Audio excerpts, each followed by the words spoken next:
हर हर महादेव। देवों का देव महादेव जी के चरण में प्रणाम करती हूँ, मेरा प्रणाम स्वीकार हो। माता गौरा पार्वती के चरण में प्रणाम करती हूँ, मेरा प्रणाम स्वीकार हो। गणपति ललनमा के चरण में प्रणाम करती हूँ, मेरा प्रणाम स्वीकार हो। सब गुरु भाई बहनों के चरण में प्रणाम करती हूँ, मेरा प्रणाम स्वीकार हो। सब देवी देवताओं के चरण में प्रणाम करती हूँ, मेरा प्रणाम स्वीकार हो। गुरु भाई बहना, मैं एक कथा सुनाने जा रही हूँ। इस कथा को पूरा सुनिए और रहस्य जानिए। हर हर महादेव, घर घर महादेव। गुरु भाई बहना, एक जंगल में ऋषि मुनि रहते थे और एक जंगल में ऋषि मुनि रहते थे।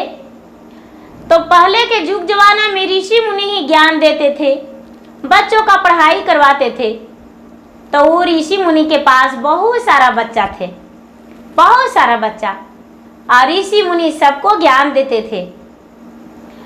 तो ऋषि मुनि से सारी बच्चा ने बोले कि महाराज, पढ़ाई तो प्रतिदिन करवाते हैं, लेकिन आज कोई कहानी ऐसा कहिए कि जिसमें मेरा दिल लग जाए, क्योंकि घर का बहुत याद आ रहा है। गुरु बहना, ऋषि मुनि बोले कि तो ठीक है, तुम लोगों का कहानी सुनना है। तो हाँ महाराज, गुरुजी मुझे कहानी सुनना है। बोले कि देखो, एक राजा था और राजा बहुत बड़ा राजा था। राजा के पास कोई नौकरी के लिए जाता था तो उदास होकर नहीं लौटता था। राजा साहब सबको काम दे दिया करते थे। तो राजा के पास 3 विद्यार्थी गया, 3 विद्वान गया, बहुत बड़े बड़े विद्वान, और राजा के कचहरी में जाके खड़ा हो गया। राजा साहब पूछे कि भाई आप कौन हो और किस काम से आए हो? तीनों विद्वान ने बोले कि महाराज, हम आए हैं आपके पास काम के लिए। यदि आप मुझे कोई काम दे देते तो हम काम करते। राजा साहब बोले कि कोई बात नहीं, आप में क्या खूबियां हैं जो आप मुझे बताइए। एक विद्वान ने बोले कि महाराज, किसी प्रकार का भी भोजन बना रहेगा तो उस भोजन को हम दूर से ही परख लेंगे और जान जाएंगे कि ये कैसा भोजन है। बोले कि चलिए, बहुत अच्छा की बात है। दूसरा विद्वान बोले, महाराज, 7 समुंदर पार से भी कुछ लाना होगा तो हम ले आएंगे, हमें देर नहीं लगेगा। तीसरा विद्वान बोले, महाराज, चोरी कितनहू चोरी करके और छुपा के रख देगा, लेकिन हम उसे ढूंढ कर निकाल लेंगे। राजा साहब ये सब बातों से बड़े प्रसन्न हो गए, बहुत खुश हो गए और तीनों के रख लिए। तीनों रहने लगे। गुरु भाई बहना, राजा के पास जो मंत्री था, मंत्री बड़ा लालची था। मंत्री का हमेशा दिमाग में लगता था कि किसी प्रकार से यदि राजा को हम मार देंगे तो सारा धन मेरा हो जाएगा और राजा का तो चला जाएगा, तो इसका कुछ रही भी नहीं करेगा और इसका रानी को हम अपना रानी बना के रख लेंगे। उनका मन में बेईमानी रहता था।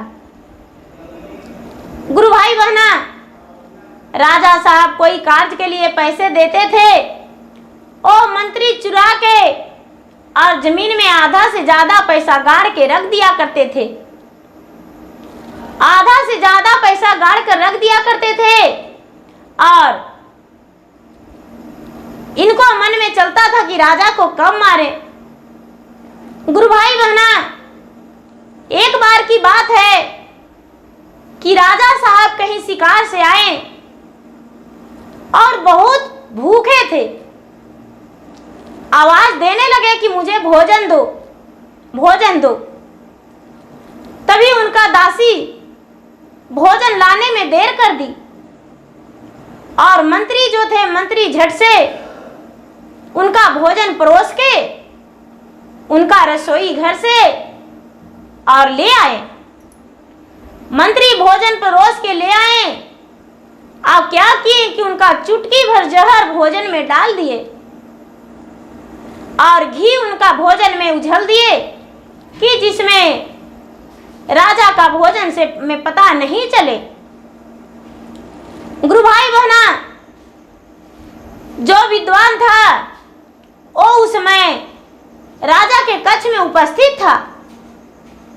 जैसा ही भोजन देखा, राजा साहब मुंह में उठाने ही वाले थे निवाला कि हाथ पकड़ लिया और हाथ पकड़ के राजा से बोला, हे महाराज, इस भोजन को आप ना खाएं।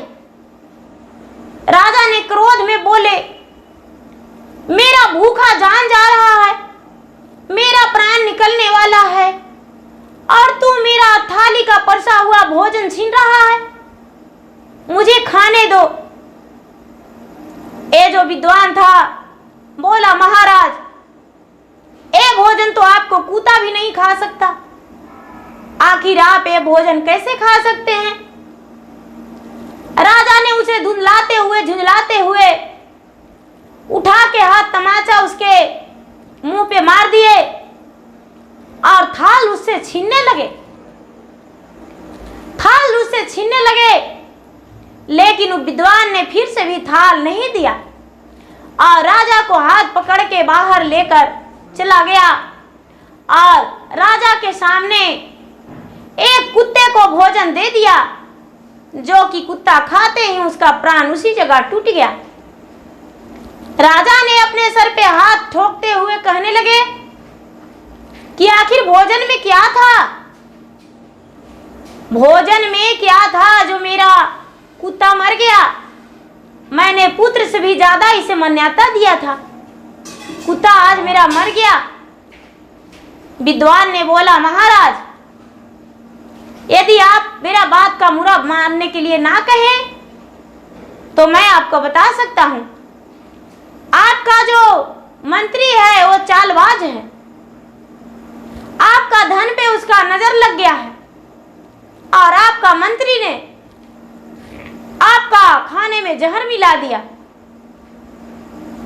लेकिन ये तो वचन देकर रहा था, राजा के विश्वासनीय मंत्री था, बहुत ज्यादा विश्वास था। राजा ने इन बात को गौर ना करते हुए और मंत्री को नहीं निकाले, मंत्री को नहीं निकाले।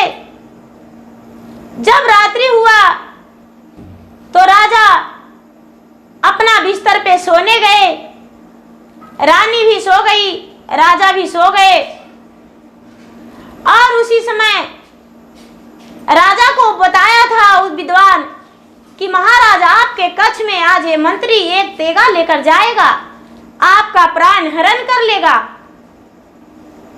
बोले कि ऐसा? तो हाँ। राजा जो थे सोए नहीं थे, मंत्री का विद्वान का बात याद था, ध्यान में रखे थे। ये क्या किया कि राजा के बाद विद्वान के बात राजा ध्यान में लगा लिया और उसे नींद नहीं आ रहा था। ये मंत्री ने क्या किया कि जब आधी रात हुआ तो राजा के पलंग के नीचे कपटी मंत्री बैठा हुआ था। सोचा कि अब राजा का तो नींद पड़ गया होगा। वो झट से पलंग के नीचे से निकला और म्यान में से तलवार को निकाला और राजा पे वार करने लगा। जब राजा पे वार करने लगा तो झट से राजा देखे कि अरे ये तो मुझे ही मार देगा।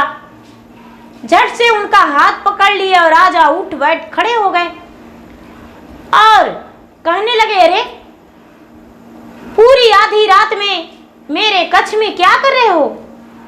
मंत्री ने बोला, महाराज इसमें मेरा कोई दोष नहीं। आपकी पत्नी आपकी अर्धांगिनी है, वो मुझसे प्यार करती है और आपको मारने के लिए आपकी पत्नी बोली थी। जब ऐसा बात राजा सुने तो राजा का कच का कील लगा हुआ था, वो तो खुला था ही नहीं। राजा तो जागे थे, सोए थे ही नहीं। अपने गंगा जैसे पवित्र पत्नी का भला इतना बड़ा क्लेम कैसे लगा देते। राजा ने कोई बात ना कहते हुए और उसी समय अपने पहरेदार को, सिपाहियों को, सेना को, सबको बुलाए और मंत्री को कारागार में डलवा दिए। मंत्री को कारागार में डलवा दिए और जो विद्वान था उसे बहुत इनाम दिए और बोले कि तुम्हारा नौकरी मेरा घर में पक्की हो गया। अब रहा दूसरा का बारी, तो राजा साहब अपने हिसाब पूरा करने लगे। मंत्री को हट जाने पर तो देखते हैं कि मेरा इतना धन जो है मेरे पास से चोरी हो चुका है, काम इतना ही का हुआ है। आखिर मेरा धन गया तो कहाँ गया। राजा कोशिश करने लगे ढूंढने के लिए, लेकिन धन का पता नहीं चला। दूसरे विद्वान को राजा साहब ने बोले, तूने तो बोला था कि 7 पाताल में भी धन चुरा कर रख देगा तो वो धन को हम निकाल लेंगे। मंत्री ने मेरा धन को कहां चुरा के रखा है। गुरु भाई बहना, जहां पे राजा साहब का कुर्सी लगता था, राज सिंहासन था, उसी के तर जमीन के तर में मंत्री एक घड़े में रुपया रखता था।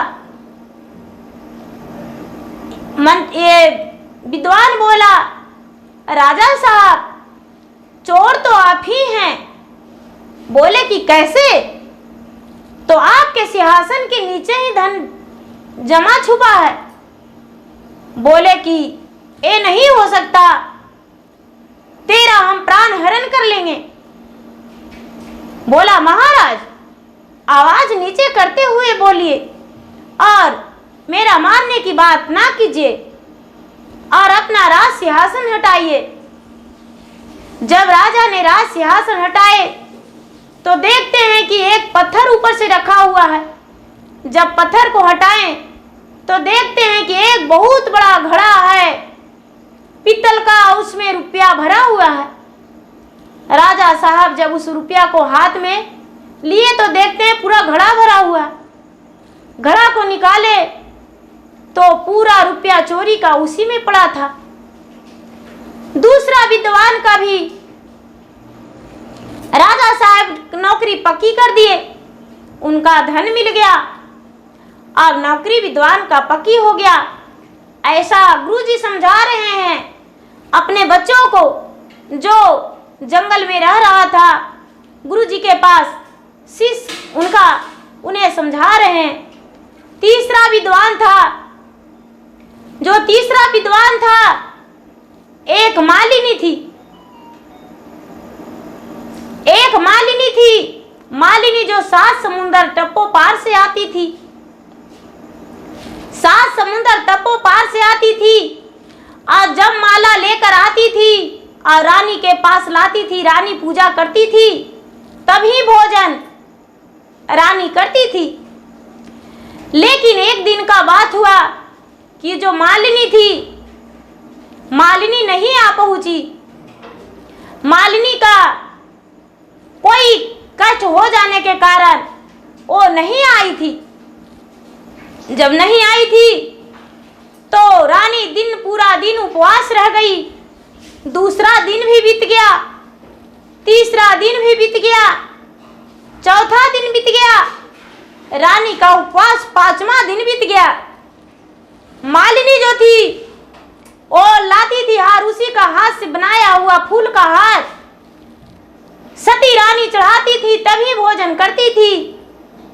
तीसरा विद्वान को कहा गया कि आखिर देखो क्या कारण है जो अभी तक मालिनी नहीं आई है, फूल का हार लेकर विद्वान ने देखा तो उसका तो घर में कोई भी नहीं था और उसका प्राण निकलने वाला था। राजा से बोला, राजा साहब, आपके दासी के बराबर वो काम करती है, क्यों ना आप उसके पास जाएं और उसका डॉक्टर वैद्य से इलाज करवाएं जिसमें वो ठीक हो जाए।